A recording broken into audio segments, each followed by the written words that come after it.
Indian Princess, the exclusive store for women. Fashion starts from 399 only. Visit your nearest store today. தென்கிழக்கு வங்கக்கடல் பகுதிகளில் இன்று காற்றழுத்த தாழ்வு பகுதி உருவாகக்கூடும் என வானிலை ஆய்வு மையம் கணிப்பு வெளியிட்டுள்ளது. தாழ்வு பகுதி உருவாகி அடுத்த 48 மணி நேரத்திற்கு மேல் வடமேற்கு திசையில் நகர்ந்து காற்றழுத்த தாழ்வு மண்டலமாக வலுவடையக்கூடும் என அறிவிக்கப்பட்டுள்ளது. வங்கக்கடல் மற்றும் அரபிக்கடலில் உருவாகும் இரட்டை வானிலை அமைப்புகளால் வடகிழக்கு பருவமழை எதிர்பார்த்ததை விட தீவிரமடைந்திருப்பதாக இந்திய வானிலை ஆய்வு மையம் IMD தெரிவித்துள்ளது. இதனால் தமிழகத்தின் பல்வேறு மாவட்டங்களுக்கும் கடும் மழைக்கான எச்சரிக்கை விடுக்கப்பட்டிருக்கிறது. கடல் சீற்றங்கள் காணப்படும்.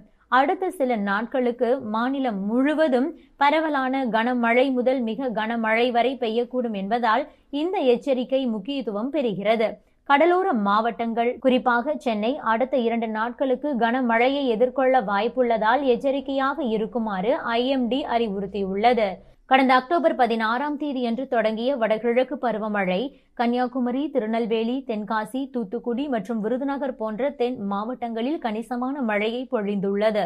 அதே சமயம் சென்னை, காஞ்சிபுரம், செங்கல்பட்டு, திருவள்ளூர் மற்றும் விழுப்புரம் போன்ற வட மாவட்டங்களிலும் கனமழை பெய்து நகர்ப்புறங்களிலும் நீர் தேங்க வழிவகுத்துள்ளது. டெல்டா கடற்கரை பகுதிகளில் பரவலான மழை பெய்யும். புதுச்சேரிக்கும் டெல்டா பகுதிக்கும் இடையே மிதமானது முதல் கனமழை தொடரும். இதற்கிடையில் சென்னை கடற்கரை பகுதிகளில் காலை நேரங்களில் அவ்வப்போது மழை பெய்யும் என வானிலை ஆய்வு மைய வட்டாரங்கள் தெரிவிக்கின்றன. IMD வெளியிட்டுள்ள விரிவான மாவட்ட வாரியான முன் அறிவிப்பின்படி பார்த்தால் அக்டோபர் 21ஆம் தேதி அன்று ராமநாதபுரம், புதுக்கோட்டை, மயிலாடுதுறை, நாகைப்பட்டினம், திருவாரூர், தஞ்சாவூர், கடலூர், புதுச்சேரி மற்றும் காரைக்காலில் இடியுடன் கூடிய லேசானது முதல் மிதமான மழையும் கனமழையையும் எதிர்பார்க்கலாம். கூடுதலாக கன்னியாகுமரி, திருநெல்வேலி, தூத்துக்குடி, விழுப்புரம், செங்கல்பட்டு, திருவள்ளூர், சென்னை, காஞ்சிபுரம், அரியலூர், பெரம்பலூர், சிவகங்கை, விருதுநகர், மதுரை, தேனி மற்றும் திண்டுக்கல் ஆகிய மாவட்டங்களில் தனிமைப்படுத்தப்பட்ட கனமழை பெய்யக்கூடும். அக்டோபர் 22ஆம் தேதி அன்று திருவள்ளூர், சென்னை, செங்கல்பட்டு, காஞ்சிபுரம், விழுப்புரம், ராணிப்பேட்டை, திருவண்ணாமலை, புதுச்சேரி, கடலூர், கள்ளக்குறிச்சி, திருப்பத்தூர், வேலூர், மயிலாடுதுறை, நாகைப்பட்டினம், திருவாரூர், தஞ்சாவூர் மற்றும் புதுக்கோட்டையில் கனமழை தொடரும் என கணிக்கப்பட்டுள்ளது. அக்டோபர் 23ஆம் தேதி அன்று நிலைமை தீவிரமடைந்து திருவள்ளூர், சென்னை, செங்கல்பட்டு, காஞ்சிபுரம், ராணிப்பேட்டை மற்றும் வேலூரில் கனமழை முதல் மிக கனமழை எதிர்பார்க்கப்படுகிறது.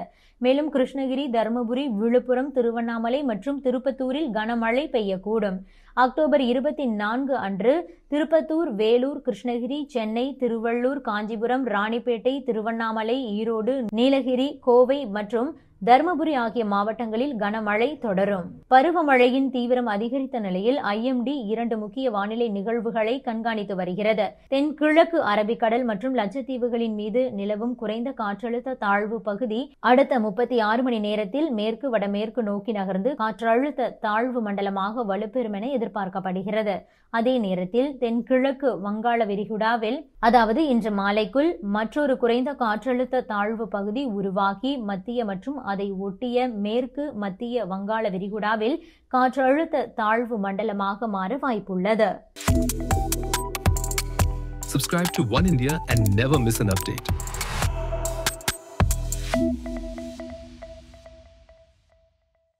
Indian Princess, the exclusive store for women. Fashion starts from 399 only. Visit your nearest store today.